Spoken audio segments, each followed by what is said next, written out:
Hello, everybody. Scott Golden here with the World Class Championship Wrestling Review Series. We are closing in on the close of November. November 22nd, 1986 is this particular episode.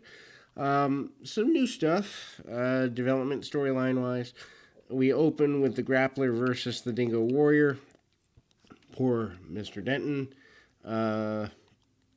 Grappler kind of follows in a negative way, as other Warrior opponents do, in the sense of getting eaten up pretty quickly.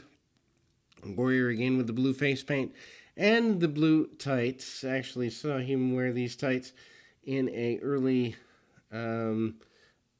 house show that I went to in 1989. 8-year-old, 9-year-old me.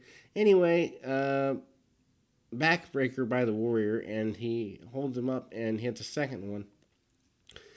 Good power by the Warrior. Denton goes to the outside and manages to get some stall time. Buzz Sawyer does an inset promo basically where he talks about getting rid of the Warrior once and for all. 2x4 and a chain there. We really have not seen much blow-off or move towards a blow-off for the Warrior yet. Interesting to me that he's going to be in the WWF less than a year later. So, I mean, by that point, by the, I guess, summer of 87, spring, well, maybe summer, fall of 87, Warrior will have left here, and I'm really intrigued. Warrior seems like the last find they have in World Class that's a major find, so when he leaves, that will be ugly. Anyway, surprising that they get a good 7-8 minutes out of the match.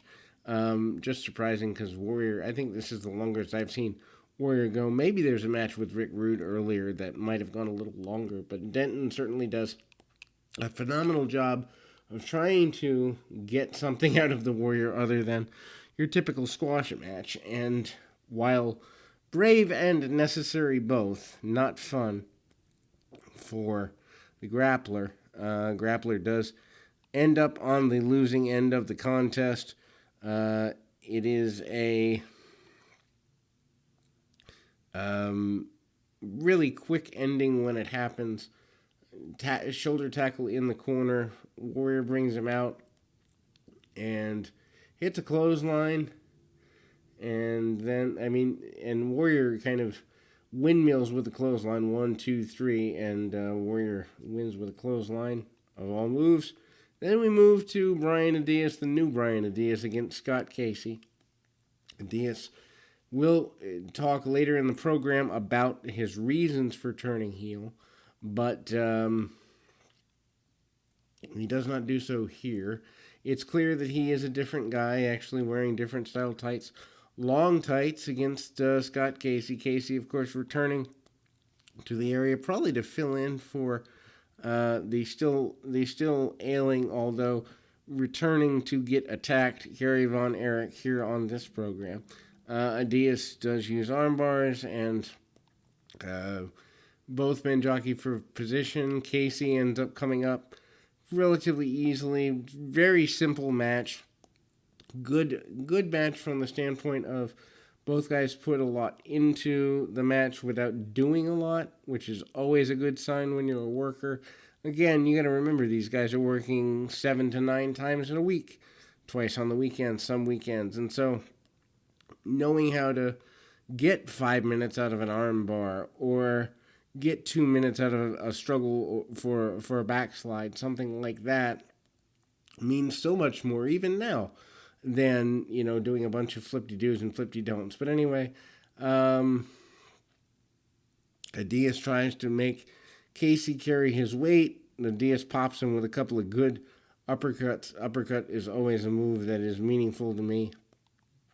Anyway, Adias is unhappy with his foray into the amount of affection and attention he gets from the fans. Obviously, he's been around for several years. A bigly supported, kindly supported by the Von Erichs, and gets the victory, pulling the tights, bails out, and runs away really quickly. We move to Master G versus Bart Batten. Not a match to write home about. Master G, a guy that I think is just there to fill a spot. They call him 280 pounds, and I'd say a good bit of it is just inflation. He takes his adversary down quite quickly, inverted spinning toe hold type maneuver. Percy Pringle still managing G on the outside. G tries to send Batten over the top rope, and that would have been a disqualification, but Batten manages to come back in, and there's a miscommunication. Percy Pringle gets sent to the floor, trying to hit Batten with the mallet / cane that he uses. That does not go very well. Big shoulder tackle out of nowhere by Master G, and Master G not very good. Like I don't get the draw. Anyway, roll up pin as G usually uses, gets the victory. Then we see the alignment between Al Madril, a returning Al Madril, returns to the area against, or he aligns with Brian Adias. Adias talks about wanting the cars, wanting the fame. Kerry Von Erich mentions having tried to call Madril for quite a while. Call Adias for quite a while, getting no response. Eventually, Madril manages to grab Kerry's crutch from him and take him out with it. Babyface is clear the ring out, but Kerry is attacked with his own metal crutch. Crutch is broken over his body, and obviously Kerry going to come back and feud with his former best high school and elementary and middle school friend. We move into the semi-main event. Black Bart against Mike Von Erich. My how mighty Bart has fallen here. Less than 6 months ago, the world champion. Now in a relative throwaway match with Mike Von Erich. Nothing against Mike, but certainly not where you want to be if you're brought in to be the champion, and less than a year later you're spending time with Mike Von Erich in a semi-main event situation. Anyway, Von Erich gets thrown out to the floor.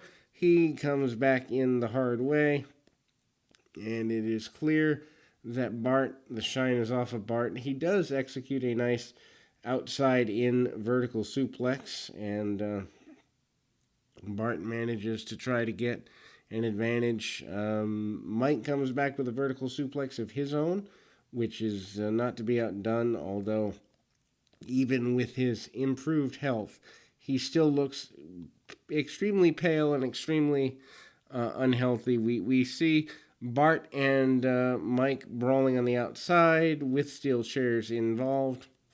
I think that's the only way that Mike Von Erich is ever going to have the power to handle Black Bart. But anyway, we see a non-finish there. Main event time. Abdullah the Butcher and Crusher Yurkov versus Bruiser Brody and Steve Simpson.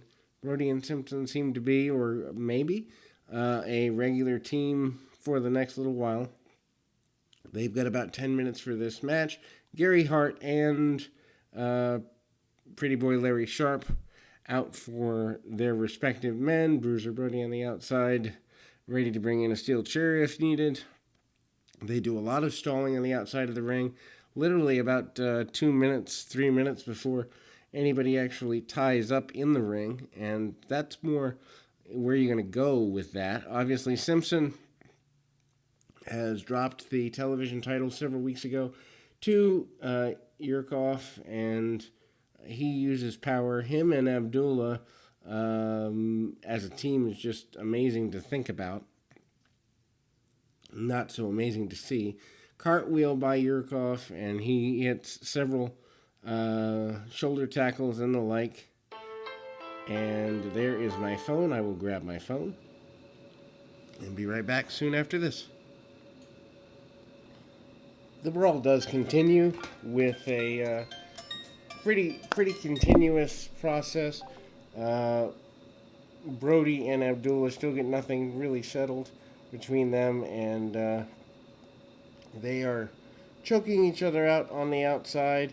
The referee puts a stop to all the chaos, mainly because there is no settle up there um, from the nature of it all, and needless to say, heels look strong, but nothing is settled, and we close this week with Brody not fully busted open, but not looking too good. Simpson laid out on the floor, and needless to say, uh, Sharp and Hart must be happy with their respective charges going into the next week, and we are almost done with the month of November here in World Class. Needless to say, Gary Hart still would like to see Bruiser Brody completely eliminated.